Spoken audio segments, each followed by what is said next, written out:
اعوذ باللہ من الشیطان الرجیم بسم اللہ الرحمن الرحیم۔ ریئل وائز کے ناظرین السلام علیکم۔ خدا نے آدم کو تخلیق کیا تو شیطان نے بغاوت کر دی۔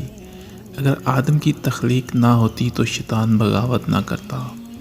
خدا نے ہوا کو آدم کی پسلی سے پیدا کیا اور ان کے دلوں میں ایک دوسرے کے لیے محبت پیدا کر دی۔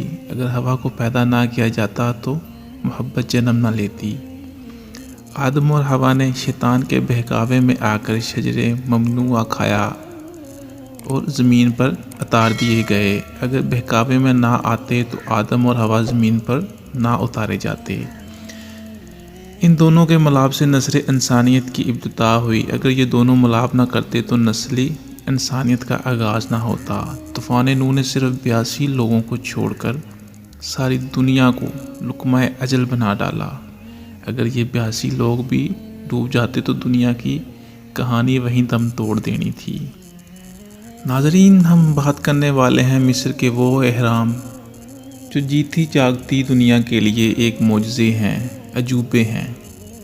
جدید تحقیق کچھ یوں کہتی ہے۔ فرانس اور امریکہ کے محققین سائنسدان یہ دعویٰ کرتے ہیں کہ بڑے پتھر جو فرعون نے اہرام کو تعمیر کرنے کے لیے استعمال کیے صرف گارا تھا جس کو بہت زیادہ حرارت پر پکایا گیا۔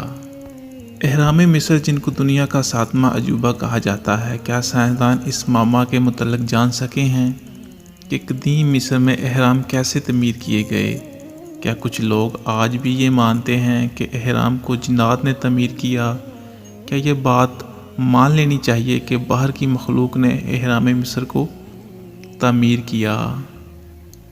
اگر آپ کو عظیمی تاریخ عجوبے اہرام مصر کی سیاست کا موقع ملا ہے تو ان بلند و بالا مخروطی مقبروں کی ہیبت و جلال، قدامت، طرز تعمیر اور اسرار نے آپ کے دل پر گہرے نقش چھوڑے ہوں گے، اور آپ اکثر ان یادوں کو اپنے جاننے والوں کے ساتھ بانٹتے ہوں گے۔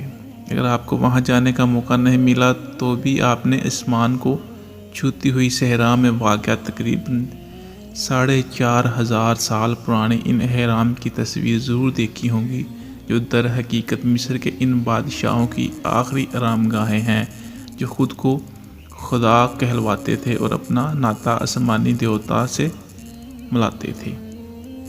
آسمان اور زمین کے درمیان موجود ہر شے فانی ہو جاتی ہے مگر تاریخ زندہ رہتی ہے۔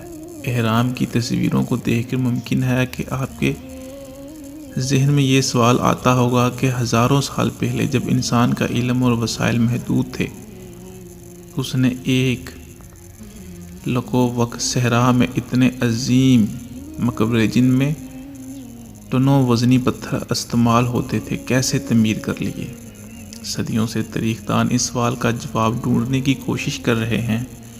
ماہرین کے مطابق سے جہاں نئے پہلو سامنے آئے ہیں وہاں نئی بحثوں نے بھی جنم لیا ہے، اور خاص طور پر اہرام کی وراثت کے حوالے سے کئی تنازع بھی کھڑے ہو گئے ہیں۔ اسرائیلی تاریخ یہ دعویٰ کرتی ہے کہ اہرام کی تعمیر قدیم یہودی غلاموں نے کی تھی، چنانچہ دنیا کے 7 عجائبات میں شامل ان اہرام کی تاریخ کے حقیقی وارث یہودی ہیں۔ ناظرین، اگر آپ لوگوں کو یہ ویڈیو اچھی لگی ہو تو چینل کو سبسکرائب کر دیجیے گا۔ آپ کے ایسا کرنے سے ہماری حوصلہ افزائی ہوتی ہے۔ لائک کا بٹن دبا دیجیے گا، ایک اچھا سا کمنٹ کر دیجیے گا۔ جزاک اللہ۔